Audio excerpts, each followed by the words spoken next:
Swan Arlo a été couvé par de grandes figures du cinéma.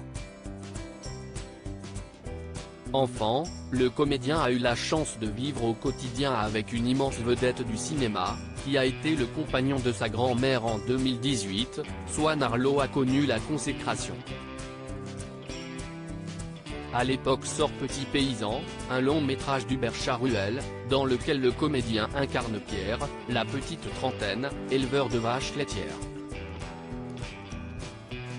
Le film est un succès, et la prestation de Swan Arlo saluée, au point de récupérer le César du meilleur acteur. Une consécration pour l'acteur alors âgé de 37 ans, qui, apparemment, va devoir s'habituer à faire des discours. En 2020, donc 2 ans plus tard, Swan Arlo reçoit le César du meilleur acteur dans un second rôle après avoir joué dans le bouleversant Grâce à Dieu.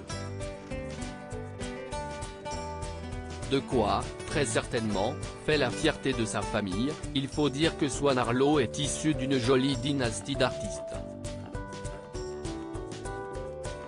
La dynastie familiale de Swan Arlo, fils d'un père chef décorateur et d'une mère directrice de casting. Swan Arlo est surtout le petit-fils d'un acteur, Max Vial, qui est son grand-père maternel.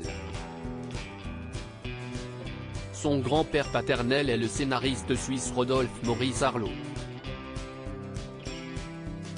Swan Arlo a aussi eu un beau-père, le chef opérateur Bruno Nuiten, un César en tant que réalisateur, et ancien compagnon de Isabelle Adjani et père de son fils Barnabé. Mais l'arbre familial n'est pas complet. Sonia Larose, la grand-mère de l'acteur, a été la compagne d'un des plus célèbres comédiens français, Jean Carmet. À ce dernier, rentrée dans sa vie alors qu'elle était enfant, la mère du comédien rend le plus doux des hommages dans un court ouvrage sensible publié chez Nil et intitulé Belle-fille, qu'est-ce qu'un père? L'homme qui te donne ton nom? Celui dont tu possèdes les gènes? Ou celui qui t'a vu grandir? Pour la plupart des gens la question ne se pose pas puisque c'est une seule et même personne. Quant à moi, aujourd'hui encore je suis incapable d'y répondre, écrit-elle notamment à propos de celui, qui, jamais, malgré leur relation parfois chaotique, ne l'abandonnera. Un grand-père par alliance pour Swan Arlo qui le connaîtra minot, avant sa disparition en 1994. S'est-il inspiré de lui pour interpréter ses personnages? Si est-il à lui que je pense aujourd'hui, disait-il en tout cas à son propos, à la sortie de Ni le ciel, ni la terre.